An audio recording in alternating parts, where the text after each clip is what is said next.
Welcome to The Explainer. Today, we're going to connect a really bizarre story about a king's death from thousands of years ago to the rise of modern superbugs and maybe, just maybe, a totally new way to think about your own life. Our story kicks off with this pretty startling line from an ancient text.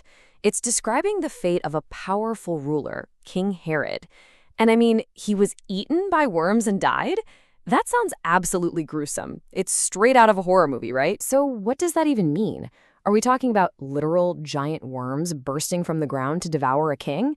Well, the answer points to a scientific reality that's, frankly, even more terrifying, because it's a threat every single one of us faces today. To really get what happened to King Herod, we've got to zoom in on a battle that's happening right now inside you, inside me. There's this invisible war going on constantly. See, the worms in this story aren't what you'd find in your garden. We're talking about microscopic invaders. The bacteria and viruses we're all fighting off every single day. These are the tiny organisms that can, quite literally, consume us from the inside out. So King Herod wasn't eaten by some monster. He died from a massive, fatal infection. And you have to remember, for pretty much all of human history, something as simple as a cut could be a death sentence. An infection would set in, and there is just nothing you could do. No real defense. But then, in 1928, everything changed.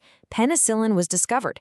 And for the first time, we had a weapon. Penicillin was an absolute game changer, a true wonder drug. It just wiped out bacteria that had been killing people for thousands of years.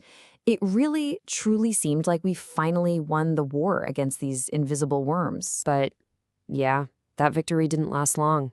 The enemy didn't surrender. It just adapted. It got smarter. And this kicked off an incredible biological arms race. Think about it. Scientists develop a powerful new antibiotic. It works for a bit, but the bacteria would always, inevitably, adapt and evolve resistance. So what do? We create an even stronger drug. And what do? They evolve again. Just this constant back-and-forth war of escalation. So after all these decades of this fight, who came out on top? Well, the conclusion is pretty chilling. The bacteria won.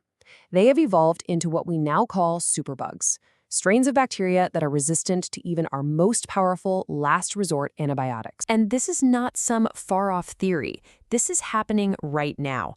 Picture this. A person gets a simple infection in their foot. They're given the strongest antibiotics we have and nothing works. The infection, the worms, just keeps creeping up the leg toward the vital organs. And the only way to stop it is to amputate the limb. And there it is. We've come full circle. The superbugs we're dealing with today, these unstoppable, evolving infections, they are the modern worms.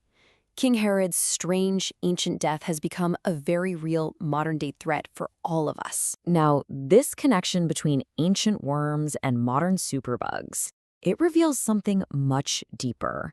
Not just about medicine, but about cause and effect itself. It challenges the simple, linear way we tend to think about our own lives. You know how we do this, right? We think in a straight line. We look back and we say, oh, if only I hadn't taken that job, or if only I'd met that person sooner. We draw these simple, direct lines from the past to the present. But what this idea suggests is that's just not how reality works. It's not a line. It's an impossibly complex web. Thinking that way, blaming or crediting one single thread for the entire tapestry of your life, it's a trap. It misses the vast, interconnected reality of how things actually come to be. No single event from your past created the you that exists today. Instead, who you are and where you are right now is the result of a massive convergence. It's a web woven from your choices, yes, for sure, but also from the choices of millions of other people. From big historical events, from pure random chance, and from thousands of unseen factors you'll never even know about. It's a web, not a line. To really see this web in action, let's just dip back into that ancient story one last time. Because there's another little detail in the exact same passage that illustrates this idea perfectly. So at the exact same time King Herod is dying this horrible death, the text mentions two other guys, Barnabas and Saul, who are finishing up a relief mission. On the surface, it seems totally unrelated. Like, who cares, right? Just a side note. But it's not. Because on their way home, they make this small decision, one that probably felt totally insignificant. They invite a young man, John Mark, to come with them. A minor choice. But that one small act had a monumental ripple effect. Because that same John Mark would go on to write one of the most influential texts in human history, the Gospel of Mark. Just think about that. Their small decision had consequences they could never have possibly imagined. And our actions do too. Your life isn't a simple line you trace back to a single cause. It's a thread that you are actively weaving into this vast, interconnected web. And that leaves us with a pretty powerful question. What unforeseen ripples are your actions creating right now?